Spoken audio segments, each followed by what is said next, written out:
Hola querido, ¿cómo estás? Mira, esta semana veremos a Jesús en el libro de Apocalipsis. Claro, como en todos los libros de la Biblia, Jesús pues es el centro del mensaje. No habría Biblia sin Jesús y no hay ningún libro de la Biblia sin Jesús. Él es la columna vertebral. Juan mismo, cuando empieza a escribir, dice en Apocalipsis 1, 1 y 2 lo siguiente: la revelación de Jesucristo que Dios le dio para manifestar a sus siervos las cosas que deben suceder pronto, y las declaró enviándola por medio de su ángel a su siervo Juan, que ha dado testimonio de la palabra de Dios y del testimonio de Jesucristo y de todas las cosas que ha visto. Hay que enfatizar en este texto que Juan afirma que va a escribir la revelación de Jesucristo y que esa revelación da testimonio de Jesucristo. Sin embargo, para entender a Jesucristo en el libro de Apocalipsis, es necesario saber que existe un conflicto entre Cristo y Lucifer. Lucifer, que desde el cielo quiso arrebatarle el trono a Jesús. Toda la Biblia habla de ese conflicto, pero especialmente los libros de Daniel y de Apocalipsis. Estos dos libros dan detalles de esa batalla espiritual. Por eso, estos dos libros deben ser estudiados juntos, Daniel y Apocalipsis. Uno explica al otro. Ambos tienen la misma estructura. Por ejemplo, Daniel presenta en los primeros 6 capítulos historias que son en realidad una especie de profecías, profecías, que anuncian el modo como Satanás tratará de destruir a los fieles hijos de Dios en el tiempo del fin. Después, en Daniel, a partir del capítulo 7 hasta el 12, encontramos las profecías que nos dan ya detalles del cumplimiento de esa persecución terrible contra los que desean ser obedientes de la palabra de Dios. En los primeros capítulos Daniel presentó historias, pero esas historias muestran al futuro. Ya en los capítulos finales, a partir del 7, muestra las profecías que hablan de esa persecución al pueblo de Dios. Y lo mismo sucede con el libro de Apocalipsis. Los capítulos 1 al 11 son capítulos históricos proféticos. Son historias, pero tú puedes ver anunciando eventos futuros. Y los capítulos 13 al 22 son capítulos eminentemente proféticos, dan detalles de lo que va a suceder. Ahora, el capítulo 12 del Apocalipsis es un capítulo de transición entre las historias y las profecías, específicamente profecías. El capítulo 12 mezcla historia y profecía. Habla de conflictos históricos. Por ejemplo, la expulsión de Satanás del cielo. Eso ya es historia. El ataque de Satanás al niño Jesús, cuando Herodes decidió acabar con los niños, eso también es historia. Ya sucedió en el pasado. La persecución a la iglesia por 1260 días o años proféticos ya es parte también de la historia eclesiástica, la puedes leer en cualquier libro. Pero el ataque del enemigo al remanente en el tiempo del fin, eso todavía es una profecía que no se ha cumplido. Y es acerca de lo que no se ha cumplido y que está anunciado para el tiempo del fin que estudiaremos en las siguientes lecciones de este trimestre. Ahora, lo que necesitamos tener en cuenta es que no podemos perder de vista que el centro del libro de Apocalipsis no son las profecías en sí, sino el Señor Jesús y su bendita obra de salvación. ¿Hay profecía en el libro? Sí, pero cuidado con perderte tanto en las profecías, en los detalles de las profecías, que te olvides de que Jesús es la columna vertebral del libro. Por eso en la segunda parte de este estudio veremos aspectos de Jesucristo, como el libro de Apocalipsis muestra al Señor Jesucristo. En Apocalipsis 1:5, por ejemplo, Jesús es presentado como el testigo fiel, como el primogénito de los muertos y el soberano de los reyes de la tierra. Sabes que desde que entró la muerte al mundo como consecuencia del pecado, la muerte es tal vez el más grande enemigo del ser humano. ¿Quién no tiene miedo de la muerte? Tenemos miedo a la muerte porque fuimos creados para la vida, no para la muerte. Ahora aquí en Apocalipsis 1:5 se presenta a Jesús como el testigo. ¿Pero testigo de qué? Un testigo personal. Él mismo resucitó y con eso te está diciendo, si yo resucité, tú también vas a resucitar en el día de la resurrección. Y aunque la muerte reine aparentemente en esta tierra, Él continúa siendo el soberano de los reyes de la tierra. Ya en el en el versículo 18 del capítulo 5 también de Apocalipsis, Jesús es presentado como el que tiene las llaves de la muerte y del Hades, nuevamente aquí presentando la victoria sobre la muerte. Más adelante, Jesús es presentado en el mismo libro de Apocalipsis como el Cordero. ¿Por qué? Porque para salvarnos de la muerte eterna fue necesario la muerte del Cordero. Jesús también es presentado como el fiel y verdadero, aquel que juzga y pelea con justicia. Es presentado como el Verbo de Dios, el Alfa, el Omega, el principio, el fin. Todos estos pasajes bíblicos presentan a Jesús en varios roles, en varias funciones. Es el mismo Cristo, pero de una manera, de otra manera, en un tipo de trabajo, en otro tipo de trabajo, siempre en favor del ser humano, siempre cuidando. Todos estos pasajes bíblicos presentan a Jesús en varios roles, en varias funciones, y todos ellos nos traen esperanza y nos dan la certidumbre de la salvación. Porque Cristo está a tu lado, tú no estás solo en este mundo. Por ejemplo, si en este momento estás enfermo, o estás condenado por un cáncer, o tienes un hijo, un niño inocente condenado a la muerte por el cáncer desde el punto de vista médico, aparentemente ya no hay salida, o tienes un ser querido enfermo, ¿qué es lo que te dicen estos versículos? Que Jesucristo está a tu lado, Él gobierna, aunque te parezca que las cosas han perdido el control en esta tierra, Dios está en el control del universo y de la vida. Y otra cosa, si Él resucitó, no tengas miedo de la muerte. Cierra los ojos y descansa tranquilo con la esperanza de que mañana, cuando la trompeta suene, vas a resucitar, porque Jesucristo resucitó.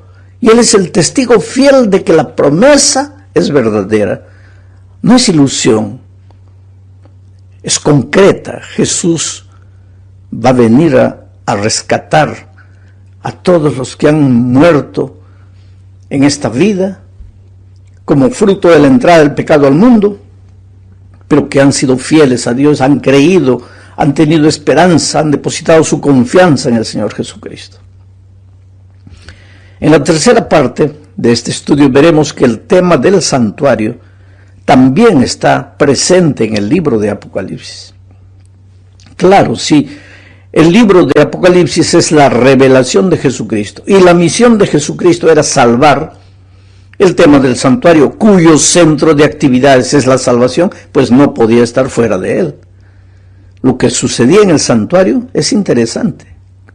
Tenemos que mirar la Biblia para ver qué pasaba en el santuario durante la época del pueblo de Israel. Las actividades comenzaban en el patio donde estaba el altar del holocausto y donde se sacrificaban diariamente los animales. Esos sacrificios simbolizaban el sacrificio de Jesús en la cruz del Calvario.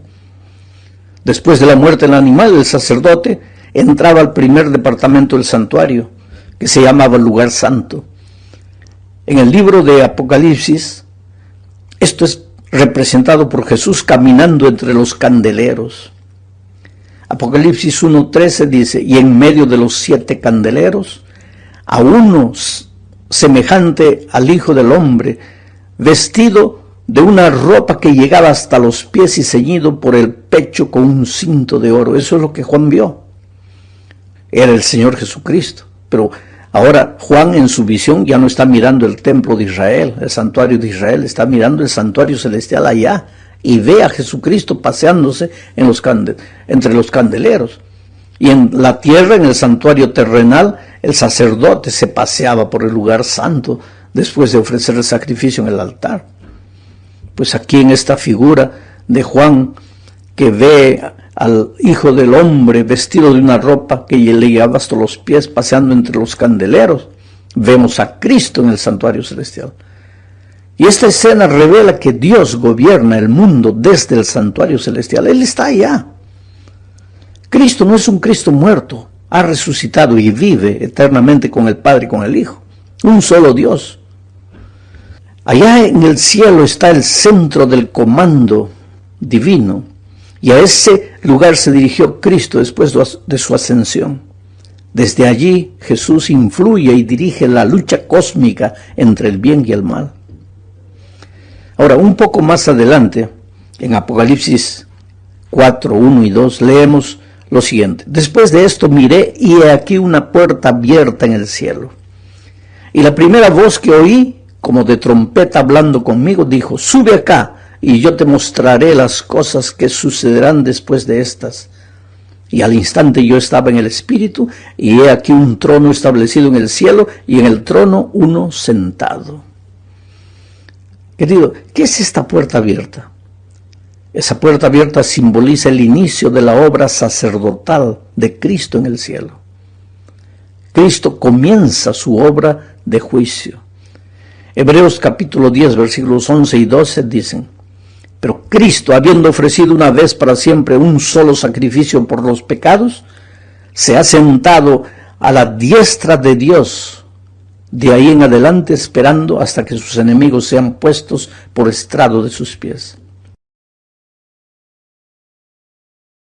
En esta escena, Jesús está dando inicio a su obra en el cielo.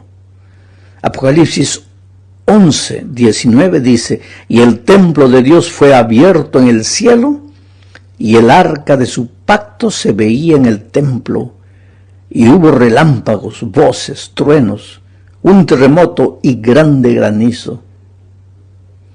Es interesante que Juan, cuando se abre la puerta del cielo, es decir, cuando inicia Jesucristo su ministerio sacerdotal de intercesión en favor del ser humano, cuando se inicia la obra del juicio investigador en el cielo, y nosotros sabemos que eso proféticamente sucedió el 22 de octubre de 1844. Ahora, cuando se abre esa puerta, ¿qué es lo que Juan ve de acuerdo al último versículo que leí? Ve el arca del pacto en el lugar santísimo del templo. ¿Por qué? Porque dentro del arca del pacto está la ley de Dios. Y la ley de Dios es la norma de juicio. El juicio va a determinar si los hombres guardaron la ley de Dios o no. El juicio va a determinar si los hombres se apropiaron de la gracia divina para vivir a la altura de los principios de su santa ley o no. Recuerda que antes de llegar al arca del pacto, es necesario que Jesús pase por el altar del sacrificio, donde es sacrificado no el ser humano, sino el mismo Cordero de Dios.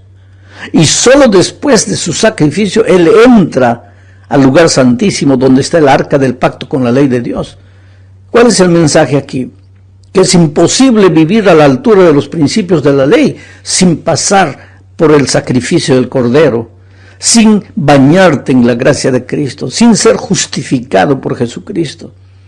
Solamente cuando tú te entregas a Jesús, cuando dejas que Él haga su obra maravillosa en ti, obra de transformación, cuando te arrepientas de tus pecados, cuando al reconocer tu vida pecaminosa no sabes qué hacer, pero ahí te apoderas de la gracia de Jesucristo, ahí, perdonado, ahora tú puedes vivir a la altura de los eternos principios de la ley de Dios que están en el lugar santísimo, en el arca del pacto. No quiere decir que la ley salva. Tú entras a obedecer los eternos principios porque has sido salvado por el amor, por la misericordia, por la gracia maravillosa de Jesucristo. Vamos a la cuarta parte del estudio. Veamos ahora a Cristo en el libro de Apocalipsis. En realidad esta es la cuarta y la quinta parte. El Apocalipsis es una revelación, como ya lo dijimos. El Apocalipsis no tiene nada que ver con cosas ocultas y misteriosas. No. Por medio del libro de Apocalipsis, Dios quiere revelar algo muy importante a los seres humanos. Es algo que debe suceder pronto, dice Juan. Algo de consecuencias eternas para los individuos, para las familias, para las naciones. El Apocalipsis es la respuesta divina para el hombre confundido y desorientado de nuestro tiempo. Pero, ¿cómo podríamos entender el libro de Apocalipsis sin ser víctimas del fanatismo simplista o de las complicaciones teológicas? Ese es el problema, porque hay mucha gente que se pierde entre las profecías del libro de Apocalipsis. Ahora, si el libro contiene un mensaje tan importante para el ser humano, ¿habría Dios limitado su interpretación a unos pocos privilegiados? Claro que no. ¿Cuál es el mensaje del Apocalipsis para ti hoy? ¿Qué quiere comunicarte el Señor? Bueno, para entender este libro, pues, es necesario conocer el contexto histórico. Todos los estudiosos de la Escritura aceptan que Juan, el discípulo amado, es el autor del libro. En el libro de Apocalipsis, en el momento cuando se escribió el Apocalipsis, Juan era el único sobreviviente de los discípulos. Entre Juan y Jesús había existido una hermosa historia de amor, fe, comunión, que nos ayudará a entender el libro. Juan fue llamado por Jesucristo, pero cuando él fue llamado, Juan era solo un humilde pescador, impetuoso, egoísta, era el hijo del trueno. Su personalidad era tan ruda, tan violenta, pues se le conocía como el hijo del trueno. Ese carácter le había acarreado muchos problemas. Juan no era feliz. Luchó para cambiar, pero no lo consiguió hasta que conoció a Jesucristo y encontró en Jesús el secreto de la victoria. Sabes, querido, nadie puede vivir al lado de Jesús y seguir siendo la misma persona. En la diaria comunión con el Señor, tu carácter cambia, porque el carácter del Maestro se reproduce en el tuyo. Eso fue lo que sucedió con Juan. Buscó a Jesús cada instante de su vida, salió de la rutina de una relación circunstancial, rompió la monotonía de ser solo un discípulo del Maestro y fue el único que recostó su cabeza en el pecho del Señor. Finalmente llegó la hora de la partida del Maestro. ¿Y ahora? ¿Qué hacer? ¿A dónde ir sin Jesús? Después del Pentecostés, los primeros cristianos se diseminaron por los 4 rincones del mundo conocido en aquella época para predicar el Evangelio. Los animaba la promesa que vendría otra vez Jesucristo. Pero el tiempo iba pasando y Jesús no regresaba. Pasaron 20, 50, 60 años y el Señor no venía. Al contrario, el pueblo de Dios padecía una terrible persecución. ¿Por qué perseguían a los hijos de Dios? Veamos, el Imperio Romano dominaba el mundo político de aquel tiempo y de repente el culto al emperador se había convertido en la religión oficial. Todo el mundo debía adorarle. La razón de este culto al emperador era sencilla. El Imperio Romano abarcaba un conjunto heterogéneo de gente, diferentes países, culturas locales, diversas razas, lenguas, etc. ¿Cómo conservar la unidad en medio de tanta diversidad? Pues la historia humana prueba que no existe un factor más eficaz para lograr la homogeneidad que una religión común a todos. El caso es que ninguna religión ni Dios local contaría con la fácil aceptación de todos los demás. Pero había una figura conocida y respetada en el mundo político de esos días, era el emperador. Su autoridad trascendía las fronteras culturales y religiones locales. Entonces, ¿por qué no hacer del emperador una especie de divinidad? Fue eso lo que hicieron. Por eso es que negarse a adorar al emperador no era solo un acto de irreligiosidad, sino de rebeldía y subversión política. Si alguien se negaba a quemar incienso delante del busto del emperador, no solo se consideraba un ateo, sino rebelde, desleal y subversivo al país. Pero los cristianos, ¿cómo podrían adorar a un ser humano que se atribuía a las prerrogativas de Dios? Por eso los cristianos fueron perseguidos y asesinados. De entre todos los emperadores se puede considerar a Domiciano uno de los más crueles y perversos. Trató de establecer un gobierno absoluto, ¿sabes? Promovió su divinidad, entre comillas, por medio de holocaustos públicos. Quemaba a los cristianos como antorchas vivas y a la luz de esos cristianos ardiendo, otros creyentes eran destrozados por fieras hambrientas en el circo romano. El mismo Juan estaba perseguido, estaba en la isla de Patmos. Allí el antiguo hijo del trueno, transformado por la gracia de Cristo en el discípulo del amor, defendió su fe. Fue testimonio del poder transformador de Cristo. Y pues fue ahí, en la isla de Patmos, solitario, perseguido, que Juan escribió el libro de Apocalipsis. En esa isla solitaria, un sábado, Juan fue tomado en visión y llevado en espíritu a las cortes celestiales para que desde allí pudiera ver el desarrollo de la historia. Dios le dio a Juan el mensaje del Apocalipsis porque su pueblo necesitaba entender lo que estaba pasando. Porque parecía que Jesús se había olvidado de sus siervos. ¿Dónde estaba la promesa de su advenimiento? ¿Por qué la injusticia prevalecía sobre la justicia? ¿Por qué prosperaban los malos mientras los que trataban de servir a Dios padecían persecución y muerte?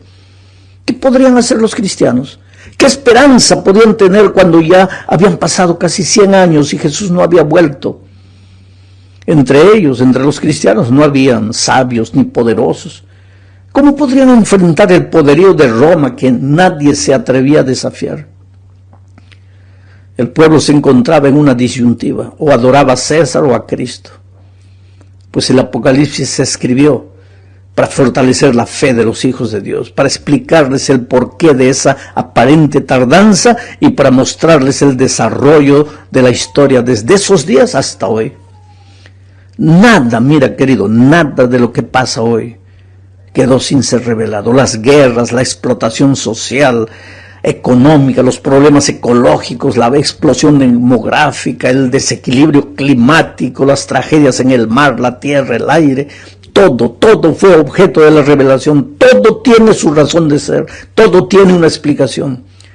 Todo es consecuencia de un conflicto cósmico que comenzó hace muchísimo tiempo en el distante lugar del universo llamado cielo. Pero si Dios quería explicarle todo eso a sus hijos, entonces ¿por qué Apocalipsis tiene tantas figuras y símbolos? Al leer el Apocalipsis te vas a encontrar con corderos, monstruos, cuernos, bestias, sellos, trompetas, plagas, caballos de diversos colores, seres extraños con rostro de buey, de león, en fin, unos 3000 símbolos y figuras. Pero si el Apocalipsis es una revelación importante para los seres humanos, si tiene que ver con verdades eternas y también con la vida y la muerte del hombre, ¿por qué tanto aparente misterio? ¿No podría Dios haber dado su mensaje de manera más clara, simple? Claro que sí. Pero recuerda que cuando Juan escribió el Apocalipsis, la iglesia cristiana estaba siendo perseguida por el poder político de Roma. Y el Apocalipsis presentaba la caída del imperio. ¿Te imaginas lo que habría pasado con la iglesia si los dirigentes de Roma hubieran podido entender el Apocalipsis? Por otro lado, verás que en el Apocalipsis se habla del anticristo y de cómo ciertas fuerzas ocultas del mal tratarán de destruir la palabra de Dios a lo largo de la historia. ¿Te imaginas lo que sucedería si las personas vinculadas con el anticristo pudieran entender fácilmente? Después de todos los símbolos del Apocalipsis, no constituyen un idioma destinado a los filósofos solamente, no. A diferencia de las ideas abstractas que manejan los filósofos, el Apocalipsis es claro, pero claro para el que va con humildad de corazón, para el que le pide a Dios, Señor, dame tu espíritu para entender. Y en los estudios posteriores de este trimestre vamos a estudiar pues eso, la guerra entre el bien y el mal. El enemigo disfrazado en el tiempo de Juan estaba disfrazado de emperador, pero más adelante se va a disfrazar de religión, de iglesia, para engañar, para mentir, para destruir a los verdaderos y sinceros hijos de Dios. Oh querido, por eso tenemos que estar preparados y por eso necesitamos estudiar Apocalipsis, pero en ningún momento perder de vista que Jesucristo es el centro del libro, porque Él está presentado ahí de diferentes maneras, con diferentes figuras. El tema del santuario, que es el tema de la salvación, está ahí en el libro de Apocalipsis. Jesús destaca nítidamente. El capítulo 2 es clave, muestra la persecución del diablo a la iglesia de Dios. Pero el libro de Apocalipsis muestra la victoria final de los escogidos de Dios. Que Dios te bendiga ricamente. Vamos a ir estudiando este tema más adelante.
feel like I'm losing my mind.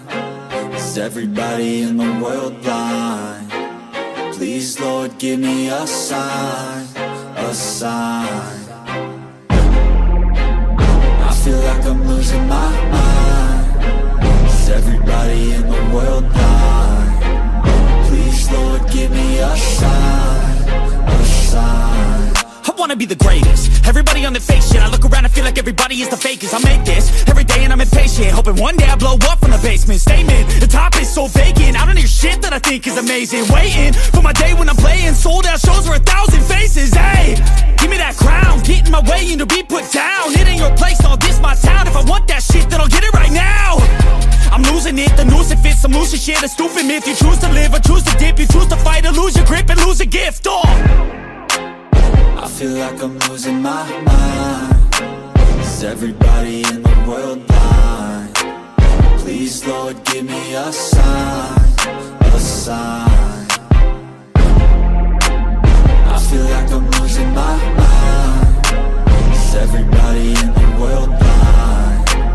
Please, Lord, give me a sign, a sign.